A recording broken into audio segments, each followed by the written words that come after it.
तो ओला electric India की EV market का वो नाम जो आजकल हर किसी की जुबान पर है। सड़कों पर, विज्ञापनों में, खबरों में, हर जगह ओला ही ओला है।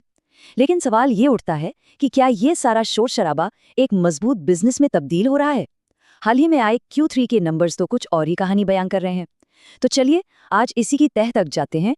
क्या ओला इलेक्ट्रिक सच में ईवी का अगला लीडर है या फिर एक ऐसी कंपनी जो बड़ी मुश्किल में फंसी हुई है?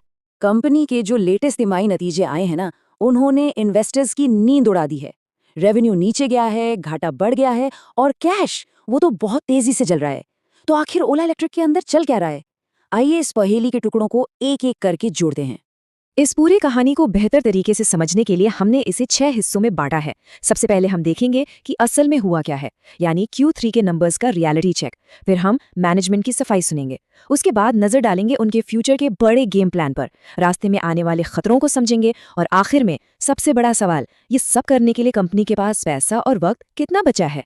तो ओला का कहना है कि ये जो गिरावट आई है ये जानबूझकर की गई है। उन्होंने खुद ही ब्रेक लगाया है। वो इसे स्ट्रक्चरल रीसेट का नाम दे रहे हैं। मतलब सिर्फ स्कूटर बेचने की होड़ से हटकर वो अपनी अंदरूनी कमियों को ठीक करने पर फोकस कर रहे हैं, खासकर अपनी सर्विस को। ये कुछ वैसा ही है जैसे आप एक बड़े जहाज को बीच समुद्र में रिपेयर करने की कोशिश कर रहे हों। सवाल बस एक है, क्या ये हो पाएगा? अच्छा, अब आते हैं नंबर्स पर। और मैं पहले ही बता दूं, ये आंकड़े देखने में बिल्कुल अच्छे नहीं हैं, लेकिन हाँ, ये हमें कहानी का एक बहुत ही जरूरी हिस्सा बताते हैं। Q3 में ओला का रेवेन्यू था 470 करोड़ रुपए। अब सुनने में ये नंबर बड़ा लग सकता है, लेकिन असली कहानी तब सामने आती है जब हम इसकी तुलना पिछली तिमाही से करते हैं। Q2 में ये आंकड़ा 690 करोड़ रुपए था। मतलब सिर्फ 3 महीनों के अंदर 32% की जबरदस्त गिरावट। ये एक बहुत बड़ा रेड फ्लैग है। और बात सिर्फ रेवेन्यू गिरने की नहीं है, ओला लगातार पैसे गंवा रही है।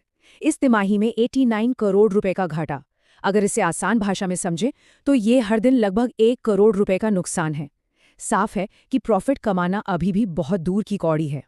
लेकिन ये है वो नंबर जो सबसे ज्यादा डराता है, कैश बर्न। मतलब कंपनी अपने रोज के खर्चों को चलाने के लिए कितनी तेजी से अपनी तिजोरी खाली कर रही है। Q3 में ओला ने 912 करोड़ रुपए जला दिए। ये एक बहुत बड़ा अलार्म है जो जोर जोर से बज रहा है। लेकिन इन सब बुरी खबरों के बीच एक उम्मीद की किरण भी है, और वो है ग्रॉस मार्जिन। देखिए, आसान भाषा में ये वो पैसा है जो कंपनी हर स्कूटर को बेचने पर बनाती है, बाकी खर्चों से पहले। और 34.3% पर ओला का ग्रॉस मार्जिन इंडस्ट्री में बेस्ट में से एक है। ये दिखाता है कि उनके प्रोडक्ट में वाकई दम है। अगर वो अपने बाकी खर्चे कंट्रोल कर पाएं तो ये बिजनेस प्रॉफिटेबल बन सकता है। तो इन सारे खराब नंबर्स को देखकर मैनेजमेंट क्या कह रहा है? क्या वो टेंशन में है या उनके पास कोई प्लान है? चलिए उन्हीं से सुनते हैं। कंपनी के CEO भावेश अग्रवाल सीधी बात कर रहे हैं। वो कह रहे हैं, हाँ, हमसे गलतियां हुई हैं। वो ये मान रहे हैं कि उनकी सर्विस खराब थी और अब उन्हें ग्राहकों का भरोसा वापस जीतना है। देखिए, पब्लिक में ये बात मानना एक बड़ा कदम है, लेकिन अब असली टेस्ट तो एक्शन का होगा। तो ये है उनका 3 स्टेप प्लान।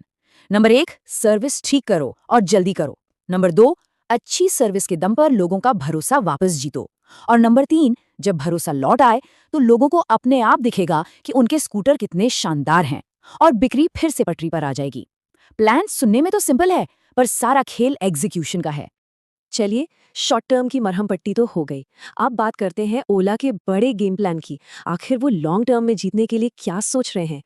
उनकी स्ट्रैटेजी के 2 मेन पिलर हैं। पहला है वर्टिकल इंटीग्रेशन, यानी सुई से लेकर जहाज तक सब कुछ खुद बनाना। वो अपनी फ्यूचर फैक्ट्री में खुद की बैटरी बना रहे हैं, जिससे उन्हें कीमत और टेक्नोलॉजी दोनों पर जबरदस्त कंट्रोल मिलता है। और दूसरा है नए मैदानों में उतरना। अब वो सिर्फ स्कूटर तक नहीं रुकेंगे, बल्कि मोटरसाइकिलों के बाजार में भी धूम मचाने की तैयारी में हैं। और यहीं पर कहानी का सबसे दिलचस्प मोड़ आता है, क्योंकि वो सब कुछ खुद बना रहे हैं। तो एक पॉइंट ऐसा आएगा जब वो हर महीने लगभग 15,000 यूनिट्स बेचने लगेंगे, और उसके बाद उनका प्रॉफिट रॉकेट की तरह बढ़ सकता है। इसे कहते हैं ऑपरेटिंग लेवरेज, और यही वो चीज़ है जो ओला के लिए गेम चेंजर साबित हो सकती है। और सच कहूं तो इसी एक उम्मीद ने बड़े बड़े इन्वेस्टर्स को इस कहानी में बनाए रखा है। लेकिन ठहरिए, चलिए ख़याली पुलाव नहीं पकाते। ये रास्ता फूलों का नहीं है। ओला की राह में कुछ बहुत बड़े और गंभीर रोड़े भी हैं। तो ये है ओला की कहानी का सार। एक तरफ एक जबरदस्त इंजन है जिसमें हाई मार्जिन और बेहतरीन टेक्नोलॉजी की ताकत है, लेकिन दूसरी तरफ गाड़ी की टंकी में एक बड़ा छेद है जिससे कैश तेजी से बह रहा है, और सड़क भी ऊबड़ खाबड़ है जहां कंपटीशन और सर्विस जैसी बड़ी चुनौतियां मुंह बाए खड़ी हैं। और अब वो आखिरी और सबसे ज़रूरी सवाल जो हर इन्वेस्टर के मन में है, ओला के पास इस पूरी बाजी को पलटने के लिए कितना वक्त और कितना पैसा बचा है। Q3 के अंत में ओला के बैंक खाते में करीब 2000 करोड़ रुपए थे, लेकिन याद है ना, वो हर तिमाही 900 करोड़ रुपए से ज्यादा जला रहे हैं। इसका सीधा सा मतलब ये है कि उनके पास चीजों को ठीक करने के लिए 2 तिमाहियों से भी कम का वक्त है। घड़ी की सुई टिक टिक कर रही है और बहुत तेजी से कर रही है। तो निचोड़ ये है, ओला इलेक्ट्रिक एक बहुत ही नाजुक मोड़ पर खड़ा है। उनके पास एक बेहतरीन प्रोडक्ट है, एक सॉलिड प्लान भी है, लेकिन वो समय और पैसे के खिलाफ एक दौड़ में है। क्या वो इतिहास की सबसे बड़ी वापसी करने वाली कंपनियों में से एक बन पाएंगे, या फिर वो एक और स्टार्टअप की चेतावनी भरी कहानी बनकर रह जाएंगे? इसका जवाब तो सिर्फ आने वाला वक्त ही देगा। अगर ओला इलेक्ट्रिक पर ये डीप डाइव पसंद आई हो तो हमें ज़रूर बताइए, नीचे कमेंट्स में बताइए कि अगली कौन सी कंपनी का एनालिसिस देखना चाहेंगे। और हाँ, इस वीडियो को लाइक और इन्वेस्टमेंट की पाठशाला चैनल को सब्सक्राइब करना मत भूलिएगा, ताकि कोई भी ज़रूरी एनालिसिस मिस ना हो। और हमेशा की तरह एक ज़रूरी बात, ये कोई भी निवेश सलाह नहीं है। ये सारी जानकारी सिर्फ एजुकेशनल मकसद के लिए है। कोई भी निवेश का फैसला लेने से पहले अपनी रिसर्च ज़रूर करें और अपने फाइनेंशियल एडवाइजर से सलाह लेना न भूलें।